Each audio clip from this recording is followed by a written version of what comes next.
And now, the best 60-ish seconds of your week. And another tumultuous week in American politics as Joe Biden exits the 2024 presidential sweepstakes. You know, the most obnoxious words in the English language are, "I told you so," but facts are facts. And if you watch regularly the best 60 seconds of your week, you know that for a long time, going back into last year, I've said consistently, I didn't think that Joe Biden would be the Democrats' nominee after all. Because one, he's old and feeble, and two, he's a disaster on public policy. Before the great debate, he was at the lowest point of any president in modern polling in his approval ratings. You simply can't win elections that way.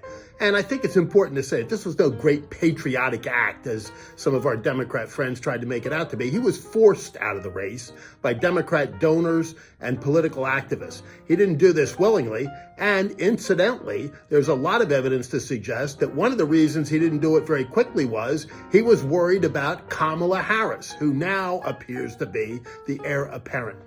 And as Kamala Harris now takes center stage, apparently as the Democrats' putative nominee, she carries all of Joe Biden's baggage and a little bit more of her own, which is a considerable amount. Think about her past, okay? In 2024, she was a candidate for the Democrat nomination for president. She had all sorts of money, something that the media is now ballyhooing. She had a lot of Hollywood elitist support.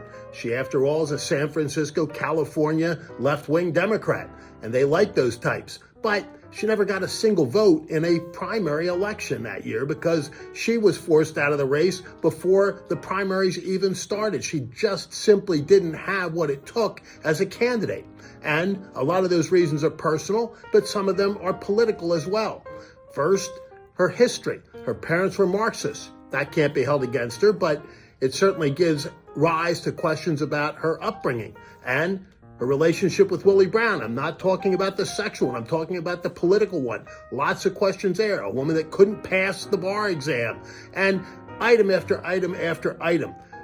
But now comes her role as the border czar, and we all know how that worked out. But there are also a myriad of policy issues on which she is simply dead wrong, from her calling for an outright ban on fracking. See how that goes over in my home state of Pennsylvania, to no offshore drilling, to a really radical position on abortion, no restrictions whatsoever, to defunding the police, to saying that illegal immigration should not be a crime, to some really goofy stuff like banning plastic straws, which reminds me of our own senator in Pennsylvania, Bob Casey's big push to make sure there are enough potato chips in the bag.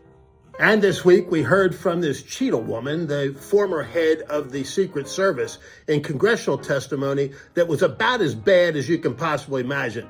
It closely resembled the university presidents that were up there a little bit ago and caused several of them to be fired. She ultimately resigned.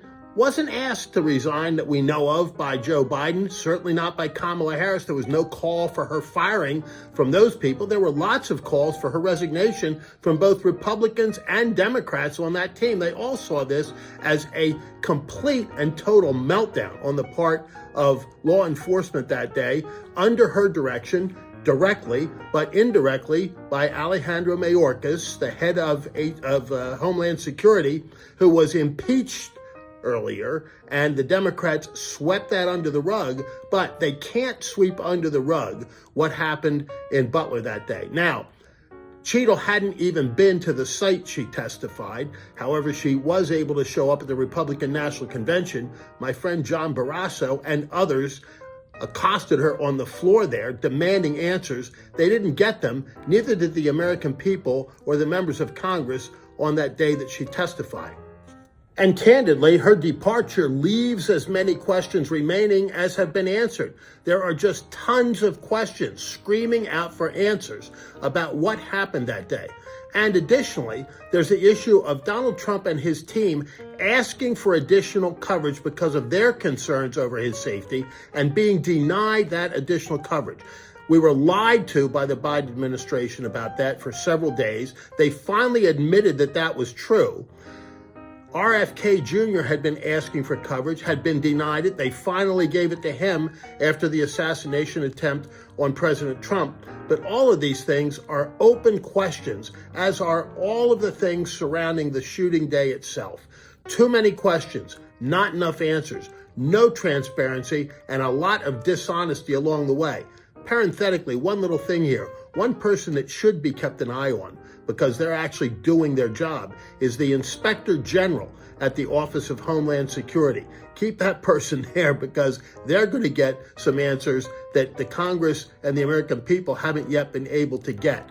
Really important that that happen. And a visit to the United States Congress this week from a world leader, incidentally, somebody that grew up in Pennsylvania, went to the same high school as Reggie Jackson, Mr. October, Benjamin Netanyahu, who had a command performance in front of the United States Congress. Previously, by the way, he had been to speak at a memorial service for former Connecticut Senator Joe Lieberman, who passed away recently, in a really emotional time for the family, and a great American, Joe Lieberman. But Benjamin Netanyahu delivered a tour de force before the United States Congress. However, the president of the Senate wasn't there, the first time in over 30 years that that's happened. And where was she? This begs a lot of questions, because Kamala Harris is wanting to walk a tightrope on the United States' relationship with Israel, placating the far left of her party and these Hamas-loving, Jewish-hating protesters that were outside the Capitol that day is simply something she can't do. And while Benjamin Netanyahu was more than gracious in saying that Joe Biden had been helpful to him, if you watched what the Democrats were doing, they were sitting on their hands, even when he was praising their president.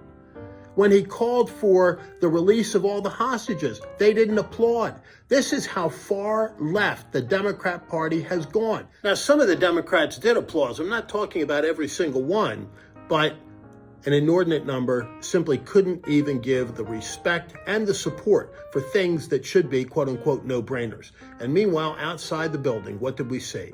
Again, these pro-Palestinian, and it's not Palestinian, it's pro-Hamas demonstrators burning the American flag, screaming death to Israel, death to America, from the river to the sea, as Prime Minister Netanyahu said they don't even know which river and which sea. He said they are the useful idiots of the Iranian terrorist government. And you know what? He's right. And for now, before you go, there will be another little video clip for you to see, but that is the best 60-ish seconds of your week. Ultimately, he, Joe Biden, will not be the candidate of the Democrats in 2024 party's nominations.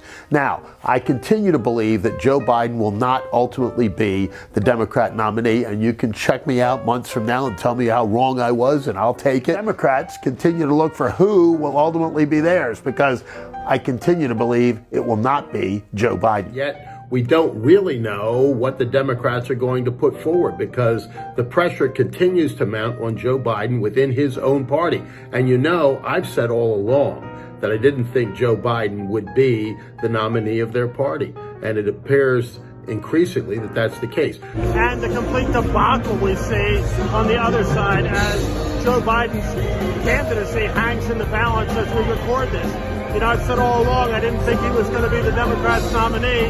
I may prove to be a prophet.